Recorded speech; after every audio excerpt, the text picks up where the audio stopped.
Hello and welcome to English Bulletin of IPR Department. I'm Chiring Eden. Let's look at the top 10 news making headlines this week.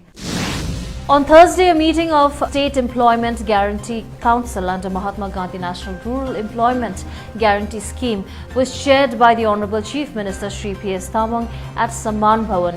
According to the Honorable Chief Minister's social media update, present in the meeting were the officials and non-official members including Minister Sonam Lepcha, Chief Secretary, Development Commissioner, ACS, Finance and heads of line departments and officials, Economic Advisor to the Government Shri C.L. Danzongpa and other representatives.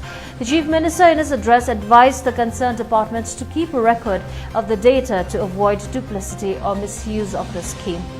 He said that the possibility of increasing the wage rate should be explored.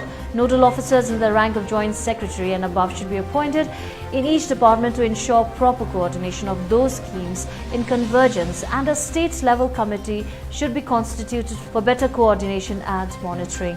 Various other issues were also discussed. It has been informed that the Council's meeting will be held regularly every year and a yearly report will be submitted so that the developments in progress of the work can be tracked. With a mission to improve primary education for children from remote areas, the West District Administration, under the leadership of District Collector West, has started a program for providing free hostel facilities in various schools. Launching the program on Thursday, about 20 school children from the remote village of Mangder will be provided hostel facilities in Ribham Academy in Gangyap and New Horizon Academy in Tashiding. Under the initiative, these schools will provide hostel facilities and primary schooling to the children. The initiative is being funded by RSC Foundation, and similar sponsorship drive for children from other remote villages in the district will be undertaken in the coming days. The district administration through this mission intends to provide quality education to the disadvantaged children so that they are ready for the competitive challenges in the future.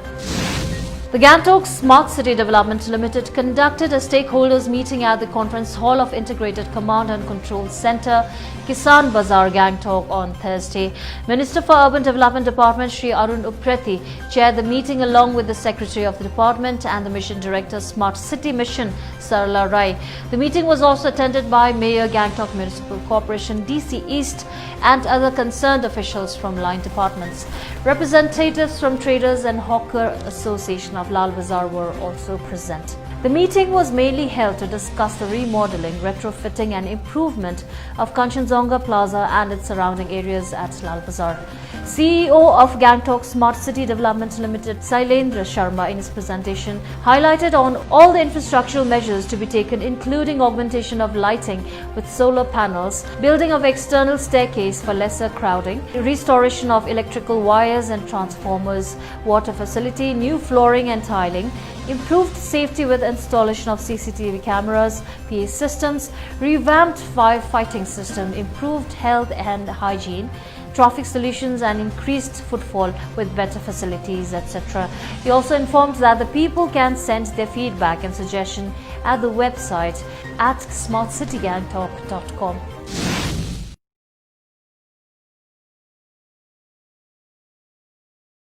विशेष सूचना IPR डिपार्टमेन्टले अबदेखि digital advertisement सुरु गरेको छ, जो government of सिक्किमको Facebook पेजमा display हुनेछ। विज्ञापन दिन चाहने महानुभावहरूको निम्ति रेट्स यस प्रकार छन्।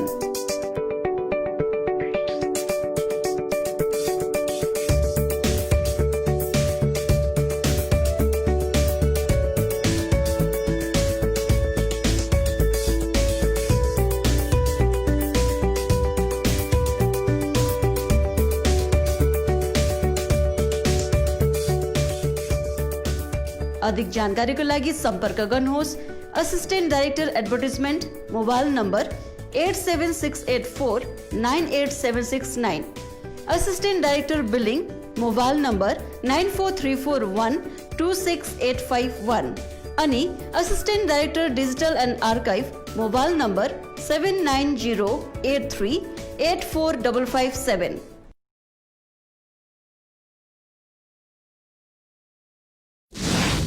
As per latest health bulletin issued by the State Health Department, one positive case of COVID-19 has been reported in the state. The person who has tested positive is a 25-year-old male who had travelled to the state from Bihar on 29th of June and had been lodged in a paid facility quarantine centre in Gangtok. The person has been admitted in the isolation ward of STNM Hospital, while the 3 primary contacts have been contained in the same quarantine centre. With this, the total tally of COVID-19 in the state has reached 134. With one more person discharged on Thursday, the total active cases remain 49. In the bulletin, the DG cum Secretary of Health also clarified that all Sikkimese citizens, including residential certificate holders and those with voter ID card, will not be charged for COVID-19 tests. Charges will only be applicable for non-Sikkimese who do not possess Sikkim subject or COI or RC or voter ID card. Dr. Bhutte also informed that the government has decided to start antigen testing at the earliest for army and paramilitary forces at Rampur Screening Centre. He informed that the antigen testing will be done free of cost for the first 15 days.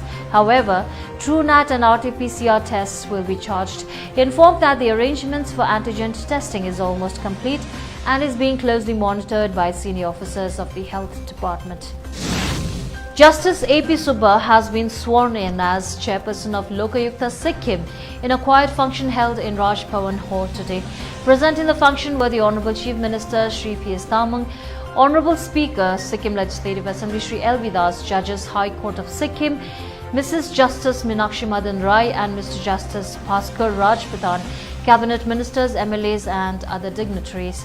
The Governor administered the oath or affirmation of office to Chairperson Justice AP Subba. It is the first time in the state that a Sikkimese judge has been appointed to the post of Chairperson Lokayukta. Justice Subba retired on 28th of February 2010 as Judge of High Court of Sikkim. After his retirement on superannuation, he also worked as Chairperson State Level Committee constituted by the state government under the direction of the National Green Tribunal, New Delhi, in the year 2019 till March 2020. Justice Subba was also appointed as Chairman Law Commission Sikkim in March 2020 and continued in the post till his present appointment as Chairperson Lokayukta Sikkim. He was also the first Sikkimese to be appointed Judge of High Court in the country in the year 2004. Just a day after being caught, Vikash Verma, most wanted criminal and gangster turned politician from Kanpur, Uttar Pradesh, was killed in an encounter after a road accident this morning. He was being taken to Kanpur from Madhya Pradesh, where he was arrested yesterday. Vikash Verma snatched the gun of a policeman and tried to run but was surrounded, said the police, asserting that they had tried to get him to surrender. Just an hour short of Kanpur, the car in which Dubey was being taken, one of the 3 in the police convoy, overturned on the rain-slicked highway and he tried to escape, according to the police. He was shot dead, like many of his accomplices who, according to the police, had also tried to escape from custody. Dubey has more than 60 criminal cases against his name. As of July 2020, he was connected to the killing of a minister of state inside a police station. And in another incident, he was the main accused in the killing of 8 policemen during an attempted arrest. Uttar Pradesh declared him an absconder with a bounty of Rs 5 lakh before he was finally arrested on Thursday near a temple in Ujjain. Media reports state that because of his political connections, Vikash Verma has been acquitted for most of his murders, despite the presence of multiple witnesses at the scenes. The World Health Organization, in an updated scientific brief on Thursday, acknowledged the reports of the airborne spread of the novel coronavirus, but also emphasized that more evidence in terms of research was required in that direction. On Thursday, the world body released new guidelines acknowledging reports of outbreak at indoor crowded spaces, suggesting the possibility of aerosol transmission, such as in restaurants or in fitness classes. But the WHO stopped short of confirming that the virus spreads through the air. The agency also asserted that the virus may be spread by people who do not have symptoms. Infected people can transmit the virus both when they have symptoms and when they don't have symptoms. Previously, WHO had said asymptomatic transmission, while it may occur, was probably very rare. A BJP leader and his two family members were killed in a suspected militant attack in North Kashmir's Bandipora on Wednesday evening, even as security was beefed up across the valley on the 4th death anniversary of Hizbul Mujahideen commander Burhan Wani. Terrorists fired upon BJP worker Wasim Bari at Bandipora. During indiscriminate firing, Bari and his father Bashir Ahmad and his brother Umair Bashir were injured and were shifted to a hospital. Unfortunately, all the three succumbed to their injuries. All 10 personal security officials guarding the BJP leader were arrested after the attack. The move has come as a part of the investigation into any security lapse. A police official said that the suspected militants opened fire from a close range on the BJP leader and his family near their shop. Security forces have launched an operation to nab the attackers. So far, no militant outfit has claimed responsibility for the attack. The CBSE has announced that the syllabus for class 9 to 12 will be reduced by 30% in the current academic year. While the decision has been welcomed by most suffering the adversities of the coronavirus pandemic, it is also being feared that scrapping some key chapters from the curriculum could affect the current batch's preparation for competitive examinations.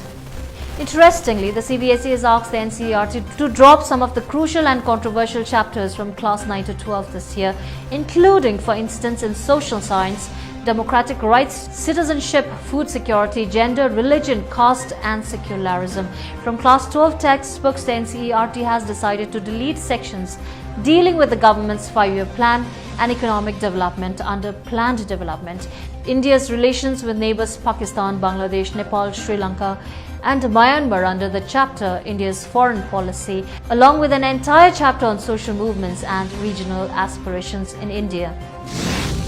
South Sudan marked its independence anniversary on Thursday without any official celebrations for the 5th year running, this time due to the COVID-19 pandemic. South Sudan gained independence from Sudan on July 9, 2011, following a 2005 agreement that ended Africa's longest-running civil war. However, violence persisted in the world's youngest country and it has not officially celebrated its independence anniversary since 2015, following the outbreak of a years-long conflict in December 2013. South Sudan faces a multidimensional crisis of persistent low-level violence and conflict, poor governance, entrenched impunity, weak institutions and a lack of rule of law.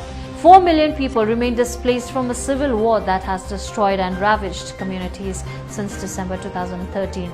The situation, though, has improved since a transitional coalition government was formed this year in line with a revitalized peace agreement reached in September 2018. President Salva Kiir Mayardit, in his Independence Day address, said the country had overcome the phase of political violence, but its success was now threatened by intercommunal conflict that is raging in different parts of our country. That is all we have for today. Please like and follow our Facebook page, that is Government of Sikkim official page, for the most authentic news and information on recent developments in the government and the state. Thank you for tuning in.